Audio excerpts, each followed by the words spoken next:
São 10h18, a gente tem acompanhado as notícias relacionadas à morte da fotógrafa Roberta Correia, que aconteceu na cidade de Cosmópolis, quando ela iniciava o endolaser, um procedimento estético numa clínica particular. E as investigações, elas falam a respeito da biomédica responsável pelo procedimento, que tinha autorização para trabalhar com esse tipo de procedimento.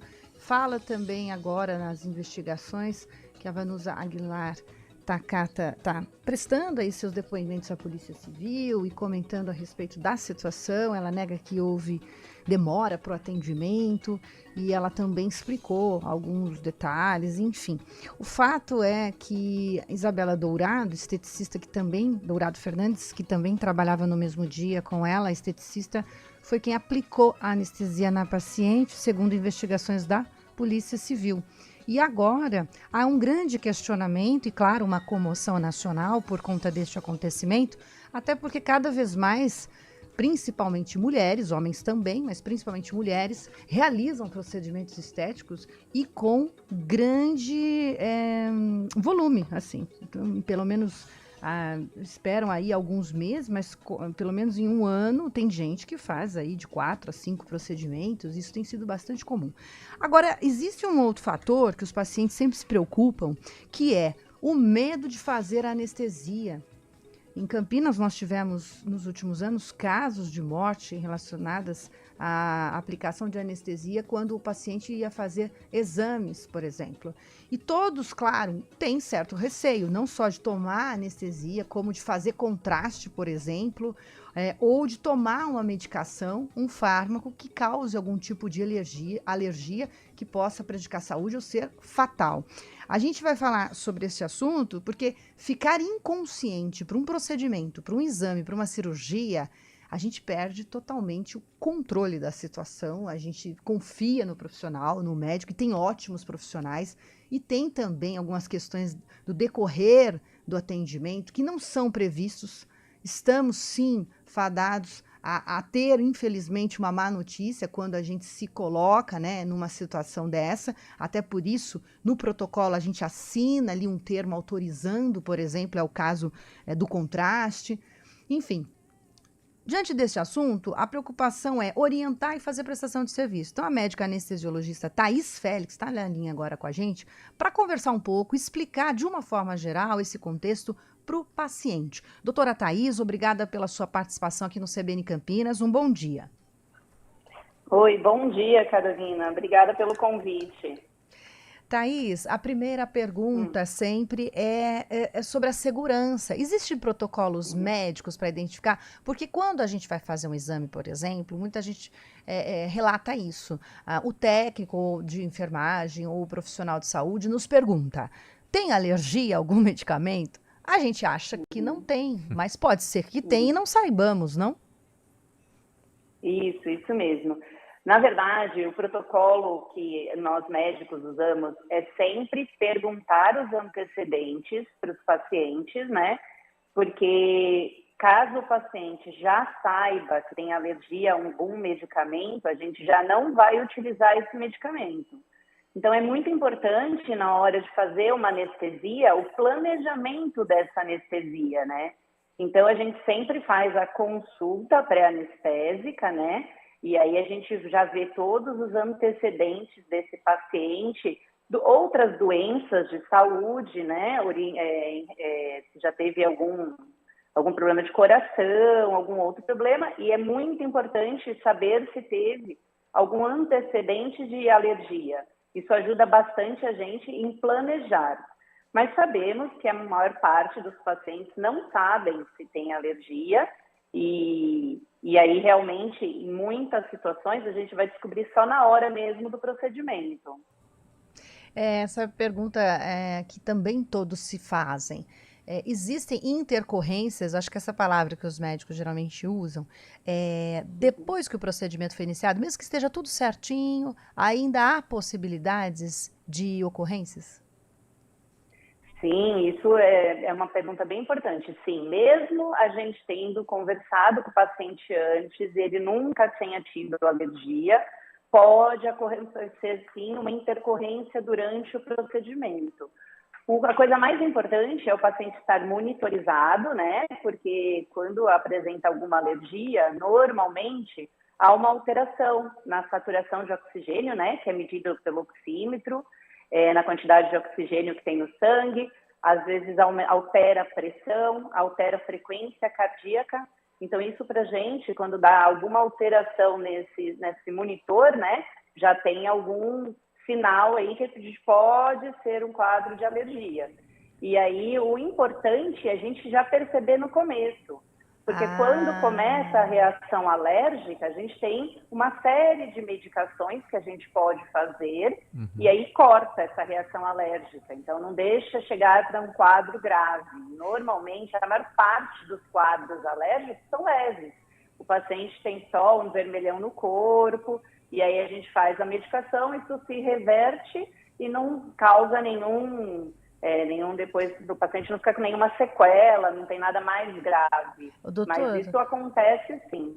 Doutora, isso inclusive reforça a necessidade de quando formos fazer, no caso de procedimentos estéticos, entendermos se existem recursos, equipamentos, instrumentos no momento da aplicação, por exemplo, nesse caso de anestesia?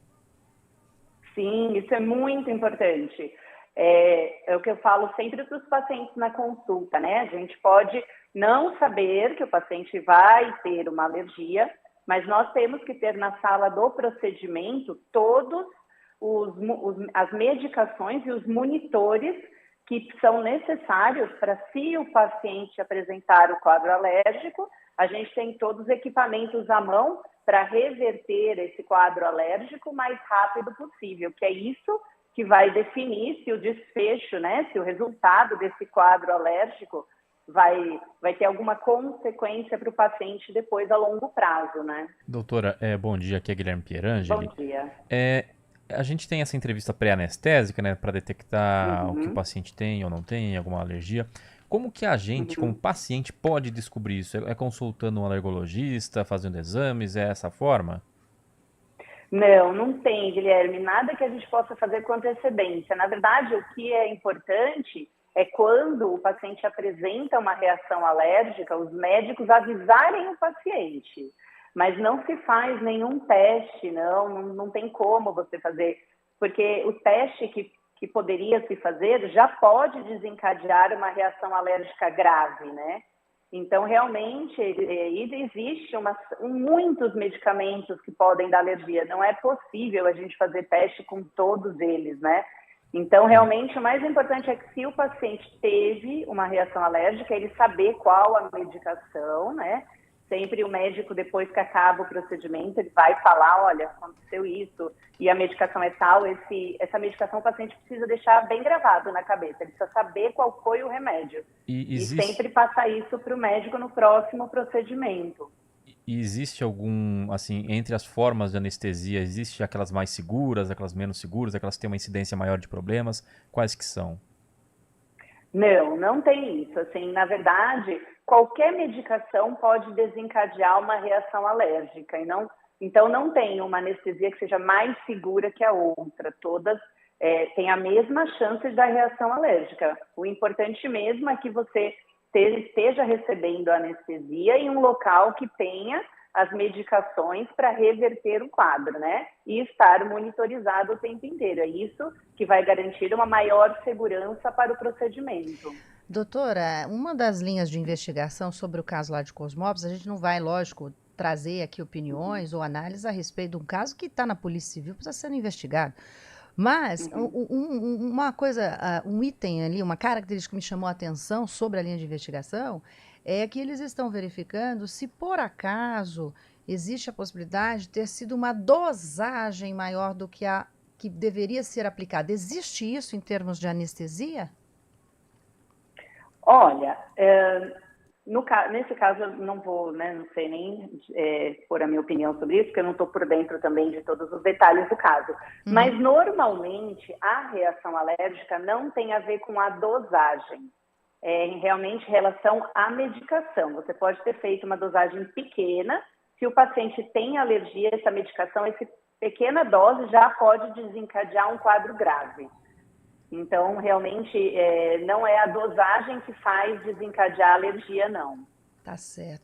Doutora, uma outra pergunta que alguns ouvintes se fazem aqui ouvindo a nossa conversa. A diferença de contraste e anestesia. O contraste, na verdade, é uma substância que usa para fazer exames de imagem, que ele vai mostrar no exame melhor o órgão, a área que o médico quer fazer. Então, se usa contraste, por exemplo, para tomografia, para ressonância magnética, né? E alguns exames de raio-x também utiliza contraste.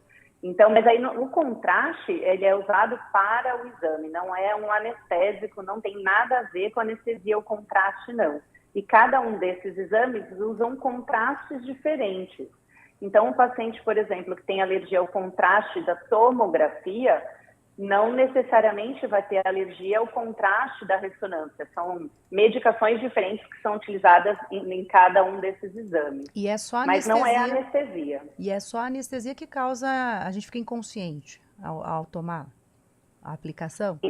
Sim, né? É só a anestesia que causa. O contraste, ele não altera o nível de consciência que a gente fala, né? Não dá sonolência, não faz dormir, não tira dor. O contraste realmente é usado só para melhorar a imagem do exame. Doutora, existe... Oi. Desculpa, pode concluir. Eu ia só para complementar e acabar, tirar a dúvida que às vezes os pacientes, as pessoas podem ter.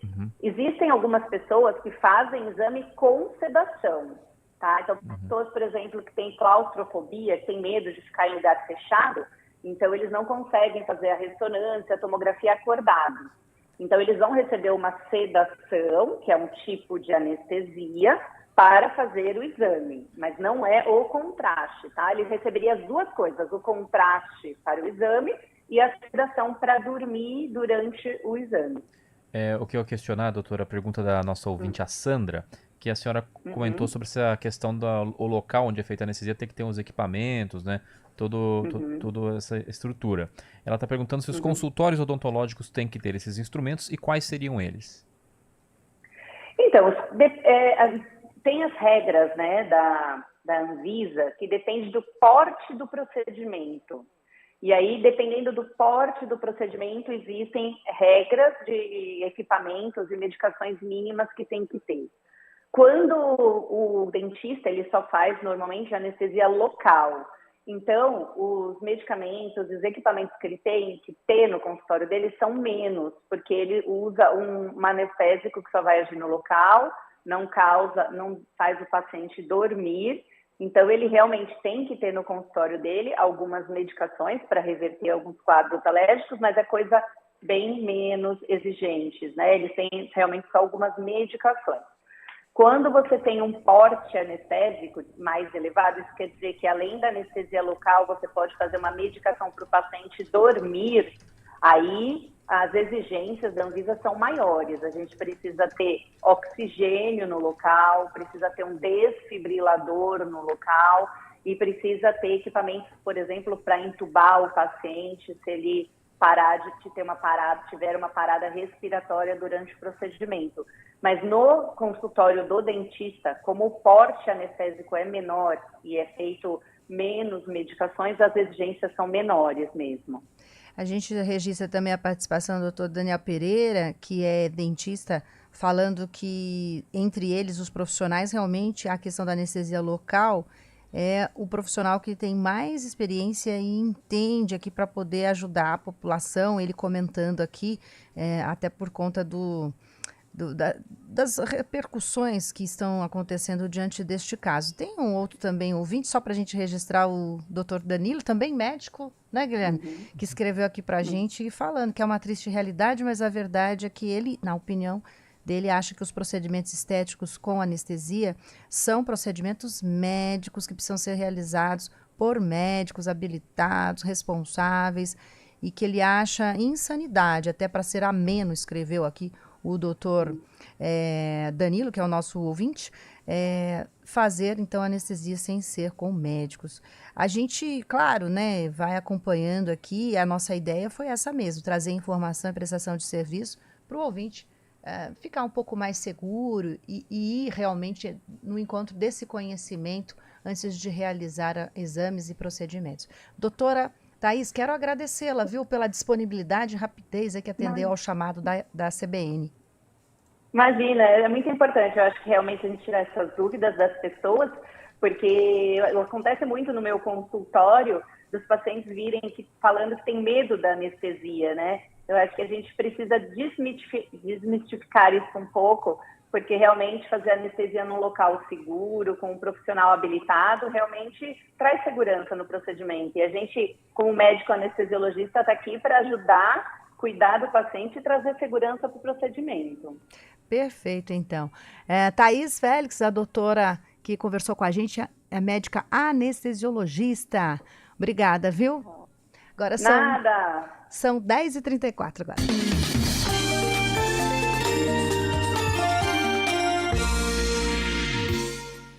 Olá, mudança! Olá, Autotec! Somos a Germânica GWM, presente em Limeira,